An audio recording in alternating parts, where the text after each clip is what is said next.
What up? Big Herc916, positivity, motivation, and you gotta appreciate tough love, man. You gotta appreciate someone taking the time to sit your ass down and tell you the do's and the don'ts, you know, the things that can save you down the road in life as far as your behavior, things that shape you as a person to be productive. And sometimes that might mean a little whooping, a goddamn spanking. And I've seen some of these kids now, man, they need to have their asses whooped right there in the store. When I used to go out with my grandmother, I never dared showed out or begged or touched stuff in the store or made a scene embarrassing her. It was a very, very high level of respect growing up, being taught manners by my grandmother and my mom, my mom being a young mom, 14-year-old mom, 15-year-old mom.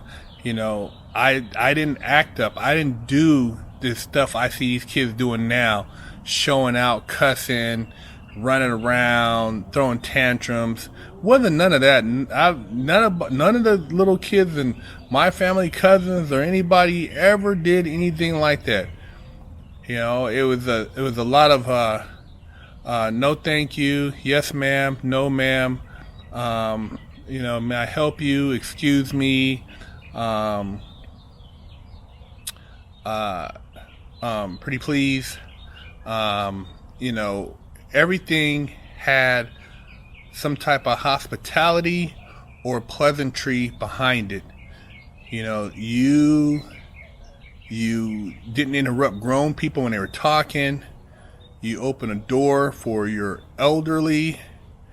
You always said excuse me when you entered the room. You made sure your shirt was tucked in.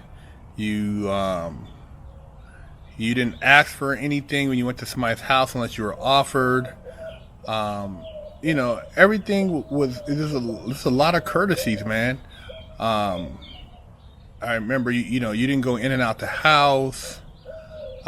You always washed your hands, when you came in the house. Took your shoes off. You sat at the table. You said grace before you touched your food. You helped with the dishes. You always made sure the trash was taken out. The trash was never overflowing. You always, that was your minimal duty was to make sure the trash was taken out. Just little stuff like that, man. It bridged over into other behaviors, which gave you character and a sense of self. When you go outside, you didn't come in the house crying and screaming. If you had a problem, you handled it outside, and if you couldn't handle it, then you come in and you discuss it. Then you go back out there and take care of business. And what I mean by that is, if you were out there with your cousins or your little brother or sister, you didn't let nobody, cause them any harm. You always stood up for your family. And if somebody was bigger than you, you picked up a stick, you picked up a rock, you handled your business. You never left your family member hanging. You didn't talk about your family members behind your back, behind their back, as far as with somebody else. You always spoke up for your brother, your sister, or your cousin. You had a lot of pride and a sense of just unity. All the kids in the neighborhood pretty much stuck together. There was a pecking order, and that came from, maybe your athleticism, your physicality.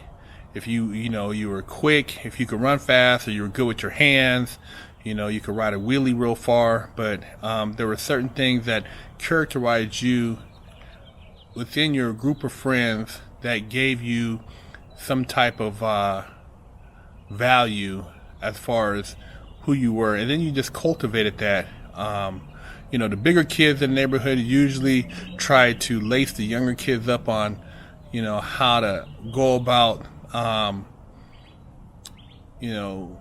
being young men, and of course, the girls, there was older girls in the neighborhood who kind of, looked out for them, but everybody looked out for each other, man. There was a lot of peer mentoring, that I witnessed growing up. And I don't know if it's because a lot of the families I grew up around were military background, so everybody kind of had that in them. But it was just one of the things that you was instilled in you, and it wasn't no sitting in the house all day with a goddamn video game console. You weren't watching TV. You came in, on a weekend, you had chores. You mowed the lawn, you helped wash the cars, or you cleaned up around the house, and then you got to play outside. And then maybe there was like a Godzilla movie or Kung Fu theater, and you'd watch that, and afterwards you go outside and try to kick each other's ass. Jump kicks, flying kicks, whatever you Kung Fu moves, whatever you watched them doing in those, voiced over karate movies, you would imitate. And that's what we did. And if somebody got kicked in the head or somebody, got hurt, you tried to quiet them down until they, nobody, so you didn't have nobody, witnessing, so you didn't get a whooping. And that's how you learned how to be tough, man, and not be a little punk, a little simp, little tampon boy, because everybody knew how to kick or do something or fight. And even the older relatives, they seen that you were soft, they would try to toughen you up, get you some gloves, have you guys box in the backyard. It was unorthodox, but it taught you how to build character. And these are some of the things that we did. And then as we got older, you learned how to respect somebody.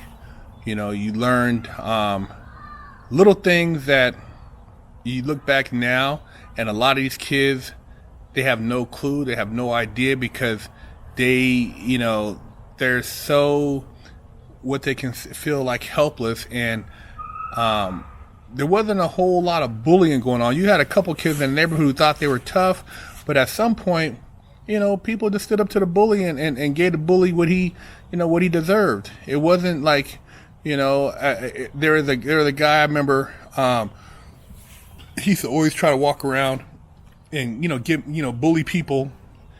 This upperclassman, very athletic, had an older brother who was athletic, and, these dudes, I heard they could fight and had a reputation. And, I didn't have an older brother. And I remember this dude used to try to mad dog every time I see him, and I go to play basketball out in the little street ball court, and he always be trying to look crazy and just intimidate me and bump me in the hallway. So once I got to hitting the weights, and I used to practice my little boxing moves and stuff, and we started, I put together my little crew, and we started playing basketball against these upperclassmen. And I called him out a few times, and and checked him. And after that, after he seen that I wasn't like no pushover, he went about his way. It was all respect from there, because he didn't want to really get into it like that. He was one of those dudes, he expected his reputation to precede himself, and that's what he used to try to bully people or intimidate people. He was the star quarterback, he was the point guard, he was the played baseball and all this stuff, and used to hook up with all the females. And I came along, and he just figured, this dude, we had the same first name, and he just he tried to be one of those dudes who could bully, man. I ain't gonna let nobody bully me. I don't give a damn who you are. And it came to a point, and then, at that point it was all respect. But, I used to see the dude like always looking crazy and just, trying to, assert, his authority. And I'm like, I'm not going to go for that shit, man. You, big brother or not, I'm going to get mines and, let it be known.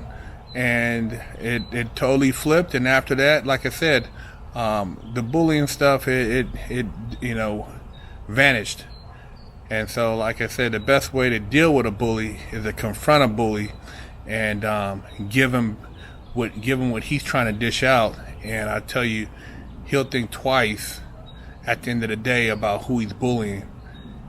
And like even on military bases, man, I third grade used to get bullied by a goddamn, I told you guys about this before, a little youngster in third grade who had a goddamn perm, looked like James Brown, and he used to constantly try to intimidate me and push up on me at school. And my friends like, dude, let's, go to the side of the school building and let's get at it. And we got at it. And then, the teacher broke it up. And then, on the weekend time, we happened to put together a little match, and the older him and some other kids, and we went at it at the park. And after we went at it about 2 or 3 times, and fighting hard, swinging, fighting, trying to catch each other. And after that, it finally, the bully went away. But you can't live in fear. You can't be, someone who's constantly afraid of confrontation. Life is confrontation. Tough love will make you tough. That ass whooping you get from your mom or from your dad, and I'm not talking about just an ass whooping for nothing, but something when you messed up, you did something stupid, and you get put in your place and learn to respect your grandparents. I mean, I'm telling you, it's gonna take you a lot further, because you don't want to be that dude who just ran out of control, and now you're sitting in a goddamn penitentiary with a sentence that has Buck Rogers dates on it, and now you're like wishing you would have listened. So hey man, tough love, man. Bring that shit back. If you're a parent, continue disciplining your children, because it's better to discipline them now than for them to get disciplined by the goddamn police or the criminal justice system. Big Herc916. Hello, I'm Big Herc916. Contact me for life coaching and motivational speaking.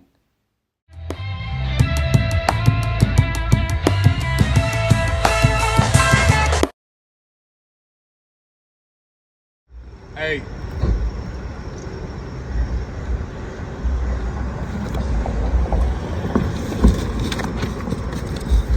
I got that work.